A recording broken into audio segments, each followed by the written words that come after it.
नमस्कार, मैं घनश्याम कुमार। प्रस्तुत है आज का मुख्य समाचार। भारतीय राष्ट्रीय कांग्रेस का प्रतिनिधिमंडल सोमवार को दिल्ली में चुनाव आयोग के कार्यालय पहुंचा। प्रतिनिधिमंडल ने पार्टी के घोषणा पत्र को लेकर प्रधानमंत्री नरेंद्र मोदी की मुस्लिम लीग वाली टिप्पणी सहित कई मुद्दों की शिकायत की और कार्रवाई की मांग की। इस प्रतिनिधिमंडल में कांग्रेस के राष्ट्रीय प्रवक्ता पवन खेड़ा, पूर्व केंद्रीय मंत्री सलमान खुर्शीद समेत कई लोग शामिल थे। खुर्शीद ने कहा, प्रधानमंत्री अपने भाषणों में जो कहते हैं उससे हमें बहुत दुख होता है। उन्होंने हमारे घोषणा पत्र के बारे में जो कहा वह झूठ का पुलिंदा है। हमें इससे बहुत दुख हुआ। आप किसी अन्य दल के घोषणा पत्र पर असहमति रख सकते हैं, आप इस पर बहस कर सकते हैं, आप उसका विश्लेषण कर सकते हैं, लेकिन एक राष्ट्रीय स्तर की पार्टी की जो राष्ट्रीय आंदोलन में शामिल रही है उसके घोषणा पत्र के बारे में ऐसा कहना झूठ का पुलिंदा है, जबकि एक बहुत अच्छा घोषणा पत्र लिखा गया है। उन्होंने कहा, घोषणा पत्र में मुस्लिम लीग कहां से आ गया? हम एक राष्ट्रीय पार्टी हैं। हमने स्वाधीनता संग्राम में भाग लिया, जो पीएम मोदी की पार्टी ने नहीं किया।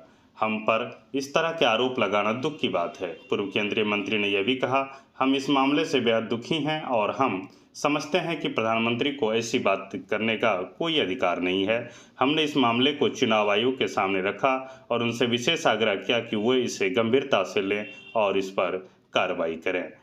आइए प्रधानमंत्री की टिप्पणी को अगर देखें तो प्रधानमंत्री ने उत्तर प्रदेश के सहारनपुर में चुनावी सभा में कहा था कि कांग्रेस के घोषणा पत्र में वही सोच झलकती है जो आज़ादी के आंदोलन के समय मुस्लिम लीग में थी। कांग्रेस के घोषणा पत्र में पूरी तरह मुस्लिम लीग की छाप है और इसका जो कुछ हिस्सा बच गया है उसमें वामपंथी पूरी तरह हावी हो चुके हैं। कांग्रेस इसमें दूर दूर तक दिखाई नहीं देती है।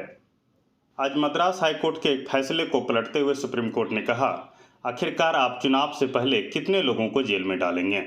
सुप्रीम कोर्ट ने सोमवार को तमिलनाडु के सीएम एम.के. स्टालिन के कथित अपशब्द बोलने वाले यूट्यूबर सत्ताई द्रुमैनी को दी गई जमानत को बहाल कर दी।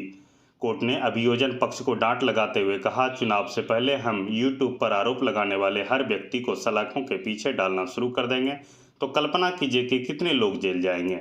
Justice AS. ओका, उज्जवल भुइयां की पीठ ने जमानत देते हुए कहा, हमें नहीं लगता कि किसी के विरोध और विचार व्यक्त करने पर यह कहा जा सकता है कि उसने अपनी स्वतंत्रता का दुरुपयोग किया है।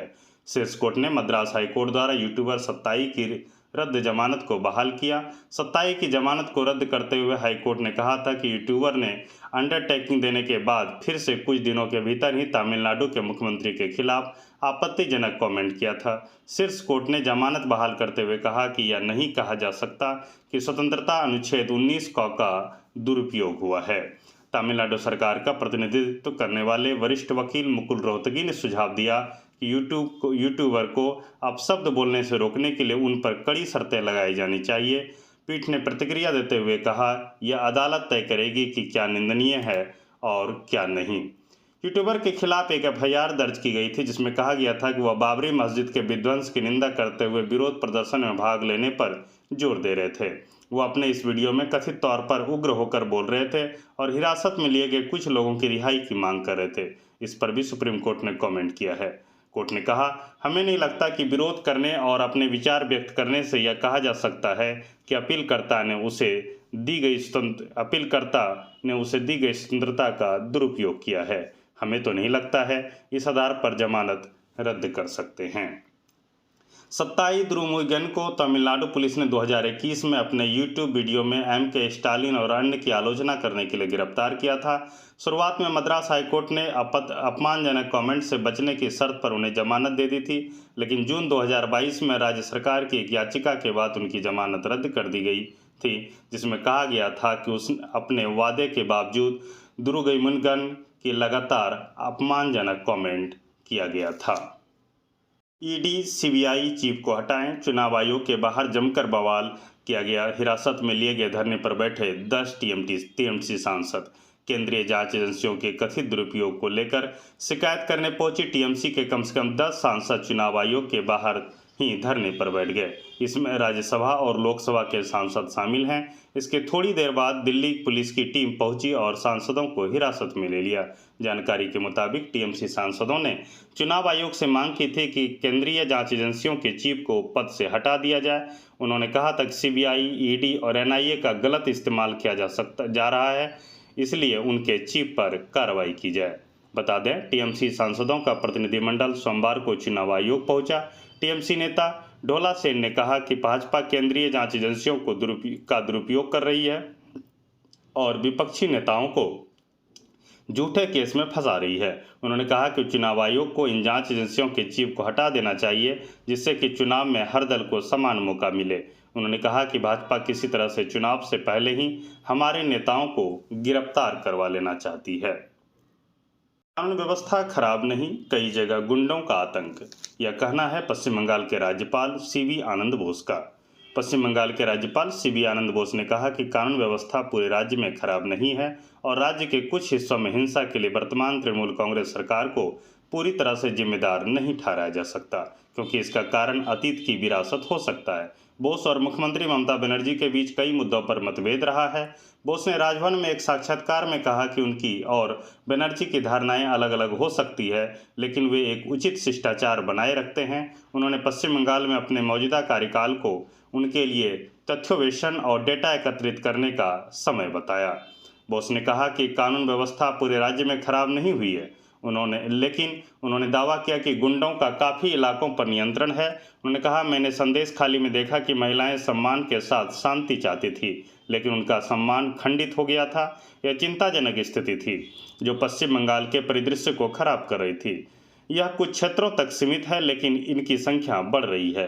यह समस्या है, इसलिए मैं यह नहीं कहूँगा कि कानून व्यवस्था पूरे पश्चिम बंगाल में ध्वस्त हो गई है, लेकिन ऐसे काफ़ी क्षेत्र हैं जहां गुंडों का नियंत्रण है। बहरहाल राज्यपाल ने राज्य के कुछ हिस्सों में हुई हिंसा के लिए वर्तमान तृणमूल कांग्रेस सरकार को पूरी तरह से जिम्मेदार नहीं ठहराया और कहा कि यह अतीत की विरासत थी।